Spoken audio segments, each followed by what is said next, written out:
শেখ আব্দুর রাজ্জাক বিন ইউসুফ সাহেব কাজী সাহেবের খাতাকে toilet paper হিসেবে ব্যবহার করার জন্য বললেন।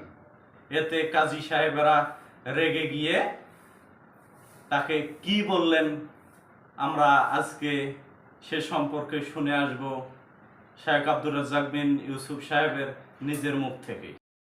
ময়মনসিংহ থেকে মোবাইল করে আমাকে বলছে যে মৌলানা সাহেব কথা খুব হিসাব করে বলবেন, এটা বেশি দিনের কথা না, অল্প কিছুদিন আগের কথা। আপনি বলছেন যে ওই কাজী সাহেবের হাতে যে খাতা আছে সেই খাতা হলো জেনা করার খাতা। তো আমরা জেনার বাস্তবায়ন করি এইটা আপনি বলেন। আমি বলি কথা ঠান্ডা করে বলেন, আমি এ কথা বলিনি। আমি বলেছি আপনার খাতা, ও এ কথা বলল যে আমাদের নাকি কাজী সাহেবের হাতে যে খাতা আছে এই খাতা নাকি টয়লেট পেপার হিসেবে ব্যবহার করার যোগ্য, পেশাব করার পরে পাতা ছিঁড়ে টিস্যু পেপার হিসেবে ব্যবহার করতে হবে। বলে জি হ্যাঁ, এটা আমি বলেছি। কেন? বিবাহের জন্য 2 জন সাক্ষী লাগে। আপনার খাতাতে কয়জন সাক্ষীর জায়গা আছে? 4 জন। 4 জন সাক্ষী লাগে জেনা প্রমাণ করতে। তো আমি বিবাহ করলাম, তো আমি কি জেনার ব্যবস্থা করলাম? সাক্ষী 4 জন কেন?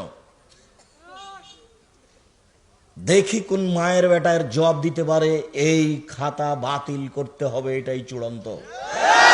24 ঘন্টার মধ্যে বাংলাদেশে যত কাজীর কাছে খাতা আছে সব খাতা ড্রেনে ফেলতে হবে, টয়লেট পেপার হিসেবে ব্যবহার করতে হবে, এটাই চূড়ান্ত।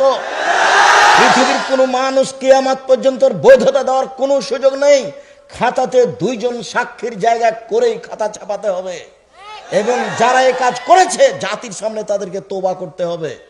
কিয়ামত পর্যন্ত এই খাতা বৈধ হওয়ার কোনো পথ নেই। কিয়ামত পর্যন্ত কোনো মায়ের বেটার বৈধতার প্রমাণ দিতে পারবে না। রাসূল সাল্লাল্লাহু আলাইহি সাল্লাম বলেছেন লা নিকাহিল্লা বেওয়ালিন, বাপ ছাড়া বিবাহ হয় না। মুহাম্মদ সাল্লাল্লাহু আলাইহি সাল্লাম বলেছেন লা নিকাহিল্লা বেশাহেদাইনে, 2 জন সাক্ষী ছাড়া বিবাহ হয় না। বিবাহ হলে 2 জন সাক্ষী লাগে, খাতায় 4 জন সাক্ষী কেন? কেন হবে 4 জন সাক্ষী? তো রাসূল সাল্লাল্লাহু আলাইহি সাল্লাম বললেন আমার একটি কথা জানা থাকলে অন্যকে বলো, বানি ইসরায়েলের কাহিনী বলো। কেউ যদি কোনো কথা আমার নামে বলে, সেই কথা যদি আমার না হয় তাহলে তার থাকার জায়গা জাহান্নাম। এখন হুজুরের কি হবে?